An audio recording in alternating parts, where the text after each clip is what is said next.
I never thought I'd see her again. Not after the way things ended.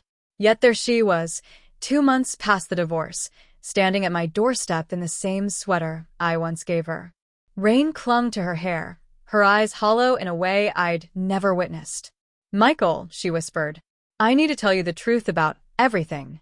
And just like that, the wound I'd been trying to mend ripped wide open again. Before the collapse, most of our 7-year marriage felt solid. Not perfect, no marriage is, but solid. We had routines that grounded me. Saturday mornings at the farmer's market, Sunday evening walks around the lake, coffee together before work. We argued, sure, but it always ended with her fingers entwined in mine, her forehead leaning against my chest. I trusted her the way a man trusts the ground beneath his feet. Without thought, without doubt. That was my first mistake. It started small. She grew distracted, distant. Her phone was glued to her hand. She worked late, smiled less. When I asked, she said, "Just stress. I'll be fine." But deep down, I sensed something was wrong. The night I saw the messages, my heart nearly stopped. She was asleep beside me, phone buzzing on the nightstand. Normally, I wouldn't have touched it, but that night, something compelled me. The texts were from someone named Ethan. "Can't stop thinking about last night. When can I see you again? He doesn't deserve you. I love you." Her replies shredded me. "Soon. I miss you too. I'll figure it out." I stared at the screen, her soft breathing beside me. My wife, my Rachel, the woman I built my life around, felt like a cliff I was falling from. The confrontation came the next morning. I couldn't hold it in. "Who's Ethan?" I asked. My voice calm, though fire burned inside.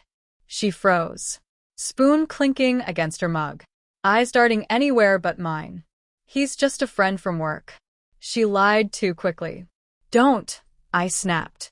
I showed her the messages. Color drained from her face.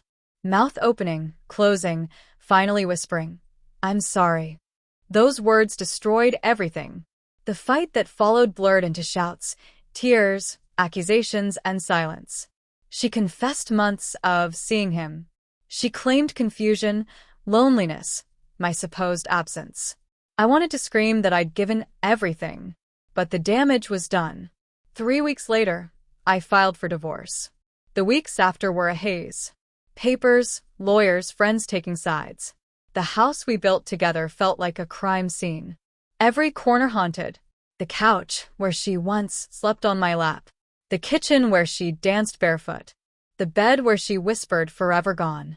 I packed what I could, left the rest, and moved to a small apartment on the town's edge. Quiet. Too quiet. At night, silence pressed like a weight, and I wondered if I'd breathe normally again. Time, stubborn and relentless, marched on. I jogged mornings, joined a book club just to leave the apartment, even laughed, awkwardly, like an ill-fitting coat. Then 2 months later, came the knock. "Rachel." Broken. "Can I come in?" she asked. Every instinct screamed, "No." Slam the door. Protect yourself. But my heart, traitor as ever, stepped aside. She perched on the edge of my couch, fingers twisting. I remained standing, arms crossed. "What do you want, Rachel?" I asked, lips trembling.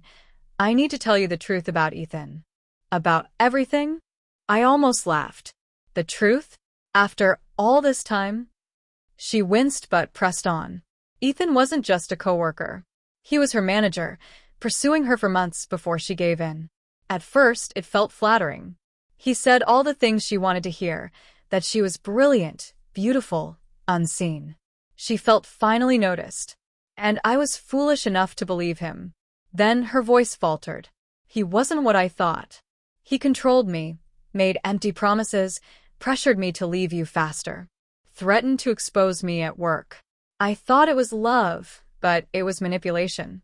When you found out, maybe it was meant to be. Maybe he was my future. But he changed. Stopped calling. Pulled away. Last week, I found out he's married with 2 kids." Her words hit like stones. I should have felt vindicated, but instead, emptiness. "So what?" I said coldly. You want sympathy? That you were a victim? Her tears came harder. No. I came to tell you I ruined the best thing in my life. I destroyed us. I destroyed you. The wound reopened. Her confession tore open every scar I'd tried to heal. I wanted to scream, shake her, demand why my love wasn't enough. Instead, I sat, staring at the woman I once would have died for. Rachel, I whispered, do you know what it was like to find out like that? Watch everything collapse while you ran to someone else. She nodded, sobbing. I'll regret it every day. She reached for my hand. I pulled away sharply. Don't. You don't get to do that anymore. Her shoulders sagged. I wanted you to know the truth and maybe ask if you could forgive me someday. Silence stretched heavy. Forgive her? Could I? Nights I cried alone, shaking hands signing papers, watching her choose another. I realized I didn't hate her, but I didn't love her either. She broke something unfixable. I hope you find peace, Rachel, I said quietly. But you and I, we're done. No going back. Her face crumpled. She nodded, stood, walked to the door. You are the best thing that happened to me. I'm sorry. I was too blind to see it. And then she was gone. That night, in my silent apartment, her words echoed. Once, I would have begged for her apology. Now it was hollow. Too late. The truth didn't free me. It reminded me why I had to let go.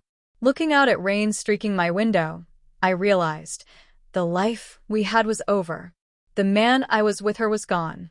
But the man I'm becoming, the one who survived betrayal, divorce, and wreckage, he's still here. And maybe, just maybe, that's enough.